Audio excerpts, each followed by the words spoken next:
мокро и студено е. А сега пък само по BTV ще видите как екип на медията прекара заедно с полицейски служители едно дежурство нощно. Какво представлява то, ще разберете след секунди. Дежурството е на магистрала Тракия. Издава мъничко, освен за нарушение на пътя, екипите внимават и за нелегален трафик на мигранти. Имаше ли такива? Как премина въобще акцията? Има ли санкционирани шофьори? Ще ми каже сега Дания Танасова, на която казвам добро утро. Добро утро. Ние сме на един от изходите на магистралата. Не, нямаше нарушители. Всички шофьори бяха изключително стриктни. Не знам дали винаги е така или просто нашия късмет, но това дежурство беше такъв. Има обаче един иновативен метод на контрол, който ще видите след малко. Много интересен надпис, който излиза на полицейски автомобил. Има го само тук в Сливен. И по този начин шофьорите по-лесно виждат полицейската кола. Оказва им се мястото, на което да спрат. Какви са резултати от цялостната проверка на полицията тук в Сливен, ще разберем след видеото, което вероятно зрителите ще видят сега.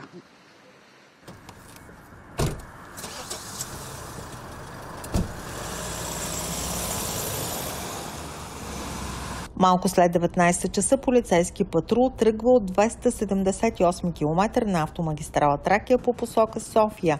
Автомобилът е без сигнализация, следваме го на дистанция.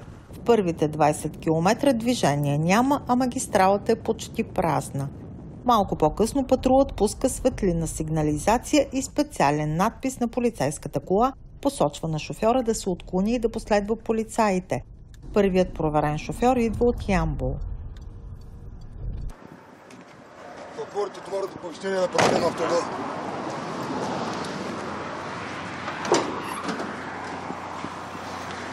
Чисто.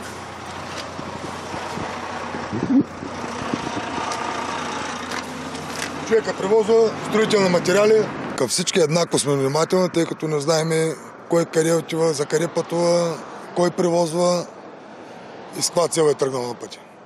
Заради засиления мигрантски натиск, полицаите проверяват предимно товарни автомобили. Последният случай е от уикенда, когато на магистралата е задържана поредната група, превозвана в бус от каналджиите. В събота на 265 км заловихме 69 човека. Плюс двамата, които ги превозваха. Много бяха хората в малко помещение, имаше откаране в болница. Добре, благодаря. Шофьорите също отчитат засиления контрол на пътя. Някои се оказват проверени по 2 пъти дневно. Аз инцидентно го карам този бус. Не съм шофьора, но с колата ме спряха днес. Пак? Да.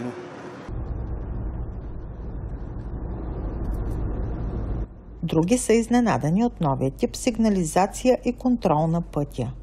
За пръв път в България, иначе в чужбина са ме спирали. Аз заради това си карам след тях, не знам какво ще стане. След 2 часа и над 100 км по магистралата нарушения няма. Няма и санкционирани, но дежурството на полицаите едва започва. Вие тръгвате и ни оставяме. 12 часа ще патрулираме на автомагистрала Тракия. Да се надяваме, че бъде спокойно. Благодаря. И аз благодаря. А сега към главен инспектор Илиян Николов. Добро утро, пък казвам на вас. Добро утро на вас и на вашите зрители. Нека първо да кажем за този приоритет на пътната полиция, това, че се проверяваха и с нощи, предимно бусове и товарни автомобили. Защо няколко групи бяха задържани в последните дни тук в този участък на магистралата? Да, предвид засиления мигрантски натиск, ние сме такъв участък, през който преминават основно. Засиления контрол е като цяло към настоящия момент 24 часови са дежурствата и на магистрала Тракия, както и на останалите пътни участъци, които обслужваме. Установяват се наистина много случаи на превозване на мигранти. Последната група беше вчера, мисля. Последната група, да. Вчера също бяха установени 3 човека. Всъщност тази система на линеен контрол, нека така да кажем, установяват и мигрантските групи. Какви са резултатите от нея за други нарушения? Да, във връзка с спуснатите от министъра на вътрешните работи мерки, бе засилен контрола на пътното движение с цел намаляване на травматизма. Това линейния контрол, извършването на линейния контрол е една от тези мерки. наистина, откакто започна изпълнението на тази мярка, има голям брой нарушения, тъй като служителите се движат в трафика постоянно. Най-фрапиращите нарушения, да кажем? Най-фрапиращите и с най-голяма опасност за движението са рисковите изпреварвания на забранени участъци, изпреварванията от дясната страна на автомагистралата, изпреварвания през аварийната лента. Това са нарушения, които са с най-голям риск за движение. 11 шофьори с алкохол зад волана само за 5 или 6 дни миналата седмица беше това, нали? Така е, да, за територията на нашата дирекция, но това не е прецедент. Това е нещо, което се случва постоянно.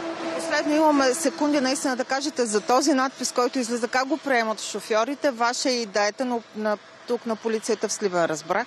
Да, идеята бе на нашия директор на областната дирекция, старши комисар Величков. Към настоящия момент се приема добре, иновативен е за страната. Знаете, че в Европа се ползва. Бе съгласуван с главната дирекция. Помага на служителите, той е с цел безопасност както на хората, които участват в движението, така и на нашите служители, тъй като знаете, че за да спреш един автомобил на високите, където е висока скоростта, като автомагистрала Тракия, е много опасно за всички. По този начин ги извеждаме от трафика на безопасно място, където извършваме проверката. Да, благодаря ви. Само да добавя, че следващите дни продължавате с проверки и за наркотици, също освен всичко друго, разбира се. Точно. Да, благодаря ви. Това е от Сливен. Да, ни благодаря ти. Така ще продължи да бъде и в следващите дни. Пътна полиция ще трябва едновременно да се справя с онези, които наричаме джигити, онези, които превишават правилата, грубо погазват закона за движение по пътищата. Отделно от това, мигрантският натиск и каналджиите, които също минават с особено висока скорост през някои от най-натоварените български магистрали, тъй улиците на градовете. Надяваме се да няма нови инциденти.